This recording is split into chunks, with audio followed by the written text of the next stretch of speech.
नमस्ते friends, समर special ड्रिंकमध्ये आजची आपली recipe आहे परंपरागत आपल्याकडे चालत आलेला गुळपाण्याचा सरबत. आत्ता थोडंसं आपल्याला त्या सरबतचा विसर पडलेला आहे, परंतु अतिशय हेल्दी, एनर्जेटिक, कमी खर्चात तयार होणारा हा जो गुळपाण्याचा सरबत आहे ना, तो उष्माघाताच्या वेगवेगळ्या आजारांवरती खूप उपयुक्त आहे. गुळपाण्याचा सरबत बनवण्यासाठी या ठिकाणी मी 4 चमचे गूळ घेतलेला होता. तो 10 ते 15 मिनटं पाण्यामध्ये भिजत घातलेला आहे. पुदिन्याची पानं घेतलेली आहे व अर्ध्यापेक्षा छोट्या लिंबाचे काप करून घेतलेले आहेत छोटे छोटे. सब्जा बी भिजत घालून घेतलेले आहेत. ओल्या नारळाचे 1 चमचा एकदम छोटे छोटे काप करून घेतलेले आहेत. चवीपुरतं मीठ व अर्ध्या लिंबाचा रस घेतलेला आहे. 10 ते 15 मिनटामध्ये गूळ पाण्यामध्ये छान मेल्ट होतो. आता तो एका मोठ्या पातेल्यात काढून घेऊया. छोटे छोटे गुळाचे पार्टिकल्स राहिलेले आहेत, यामध्ये पण हरकत नाही.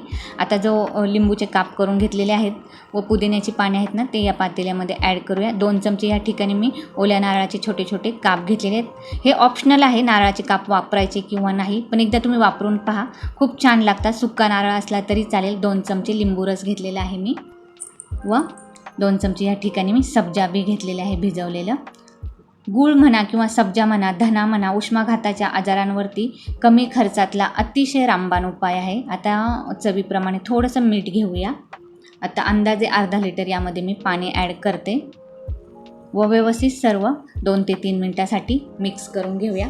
म्हणजे जो पुदिन्याच्या पाण्याचा म्हणा किंवा कापलेले लिंबू म्हणा, राहिलेले गुळाचे पार्टिकल्स म्हणा, एकदम छान यामध्ये त्याचा अर्क उतरतो व मिक्स होतात. पहा, छान व्यवस्थित मी हे सर्व मिश्रण एकजीव करून घेतलेलं आहे. दिसायला अतिशय सुंदर. बऱ्याच वेळा उन्हातून आल्यानंतर आपण वेगवेगळे ड्रिंक्स पितोच, त्याच्यापेक्षा गुळपाण्याचा हा जो सरबत आहे ना, अतिशय स्वस्त, हेल्दी, सुपर एनर्जेटिक. बऱ्याच वेळा बाहेरून आल्यानंतर डोळ्यांची आग होते, तळपायाची आग होते, डोक्याची आग होते, पोटात आग पडल्यासारखं होतं. 2 ते 3 दिवसासाठी तुम्ही हा लागोपाठ सरबत पिऊन पहा, तुम्हाला नक्की फरक पडेल.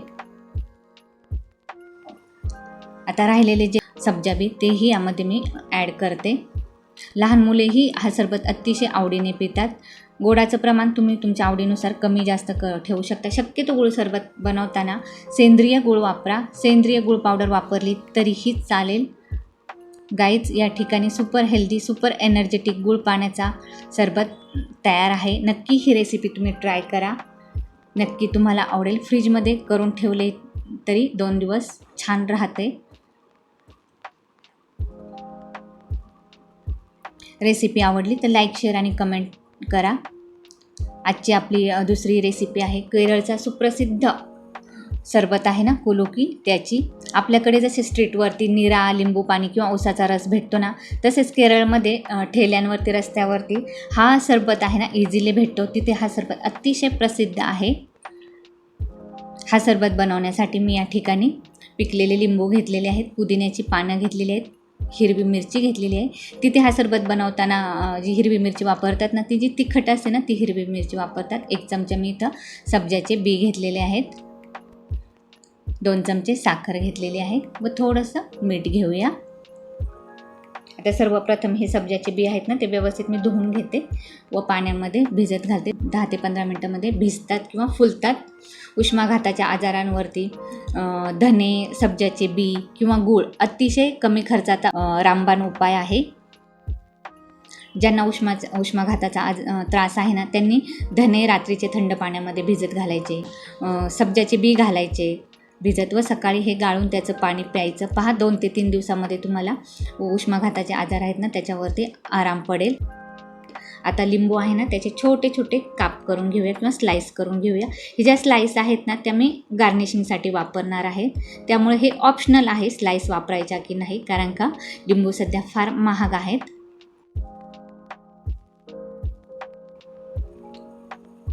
आता जो अर्धा लिंबू आहे ना, त्याचा आपण रस काढून ठेवूया. ह्या अर्धा लिंबामध्ये आरामशीर 4 ते 5 ग्लास कुलकी सरबत तयार होतो. आता हिरवी मिरची आहे ना, या प्रकारे त्याला मध्ये काप देऊन घेऊया. केरळमध्ये हा सरबत बनवताना तिथे जरा सढळ हाताने बर्फाचा वापर करतात. बर्फ वापरायचा की नाही हे तुम्ही तुमच्यावरती ठरवू शकता. शक्यतो मी कोणतेही ड्रिंक बनवताना बर्फाचे क्यूब किंवा बर्फ वापरत नाही. मी माठातल्या पाण्यानेच सरबत बनवते. या ठिकाणी फक्त मी ही बनवताना दाखवत आहे रेसिपी, त्यामुळे मी एका ग्लासभर पाण्यामध्येच बर्फाचे क्यूब टाकलेले आहेत. पहा सब्जाचे बी 10 मिनिटांमध्ये अतिशय छान फुलून वरती आलेले आहेत. आता एक स्लाइस यामध्ये लिंबाची टाकूया, पुदिन्याची पाने टाकूया, एक ही मध्ये काप दिलेली हिरवी मिरची आहे ना ती टाकूया. साखर घेते, गोडाचं प्रमाण तुम्ही तुमच्या आवडीनुसार कमी जास्त ठेवू शकता. 2 चमचे यामध्ये मी साखर घेतलेली, 1 चिमूटभर मीठ घेऊया.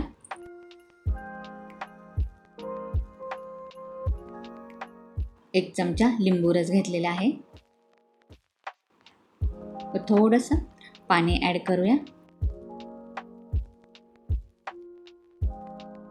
आता त्यामध्ये सब्जा बी टाकूया 2 चमचे. आता बर्फाचे क्यूब आहेत ना ते टाकते मी यामध्ये.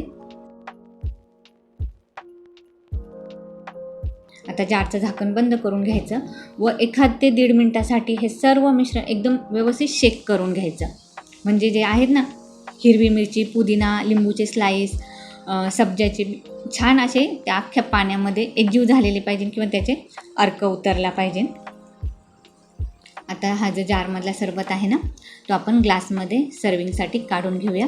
कुल्फी सरबत या ठिकाणी तयार आहे. तुम्ही या प्रकारे नक्की करून पहा. डोळ्यांनाही हा सरबत खूप सुख देतो, पाहायलाही अतिशय सुंदर वाटतो, तेवढाच रिफ्रेशिंग पण आहे व एनर्जेटिक पण आहे. कमी खर्चामध्ये तयार होणारा हा कुल्फी सरबत या ठिकाणी तयार आहे. आता दुसरा सरबताचा ग्लास आहे ना तो मी बिना बर्फाचे क्यूब वापरता करणार आहे. सेम प्रोसेस तीच आहे. लिंबूचे स्लाइस घेतलेले आहे, लिंबू रस टाकूया, चवीप्रमाणे थोडंसं मीठ टाकून घ्यायचं, हिरवी मिरची टाकून घेते मध्ये काप दिलेली, पुदिन्याची पाने टाकूया व पाणी घेऊया. व्यवस्थित 1 मिनिटभरासाठी शेक करून घ्यायचं. सब्जा बी हीट ॲड करूया, छान शेक करून घ्यायचं. सगळं मिश्रण मस्त एकजीव झाल्यासारखं वाटलेलं पाहिजे. एकदा तरी तुम्ही ही रेसिपी ट्राय करा, तुम्हाला नक्की आवडेल.